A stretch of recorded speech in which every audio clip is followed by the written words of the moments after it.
Hey guys, today we're going to be doing a review on the Empire Nano clamping feed neck from Empire. This is the version for the mini or axe, but basically we'll cover pretty much any ion threaded marker. These are definitely a must upgrade for me personally. I've owned two of these. I put them on every single mini I have. I've had this one here is on an axe, as you can see. Looks amazing on it.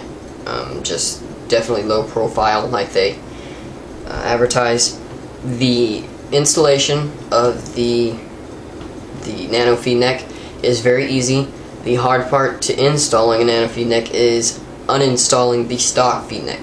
The feed necks on the invert mini and the axe are literally some of the hardest things to get off. I've used crescent wrenches, I've used strap wrenches, I've used vices. There is almost next to near impossible to get a stock feed neck off of your gun without mutilating the feed neck. I think that's one of the main downfalls to Empire and their feed necks, as far as the stock feed necks on their guns, is you are going to have a pain trying to get them off. They just don't work right and are on there as if they're supposed to be there permanently. So that's basically the only problem with installing an Empire Nano feed neck is uninstalling the stock feed neck. The installation of the feed neck is very simple. Basically you're just going to take this top section off here, the lever, unscrew the lever, and then spread the prongs apart and then pull the top section off.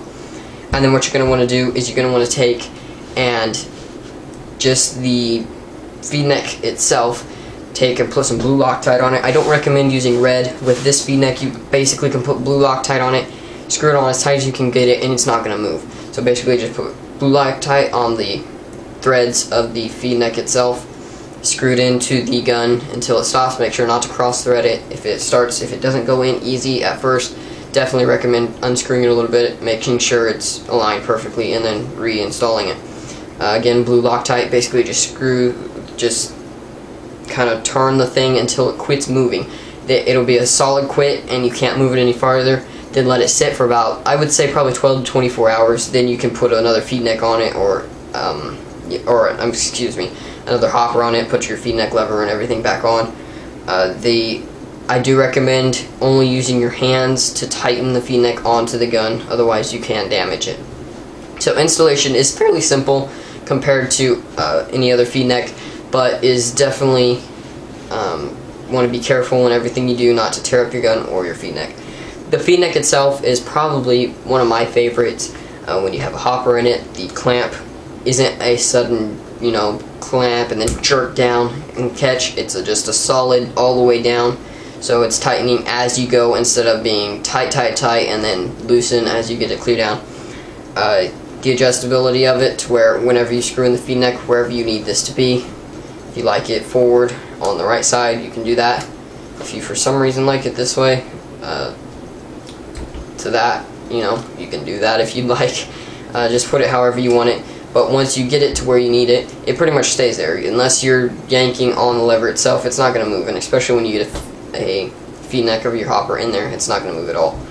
The low rise works perfectly for Magnas, Prophecies, rotors. I mean, it's basically going to put your feed neck about that much lower on your gun. I definitely recommend them. They work great, and like I said, I've had two.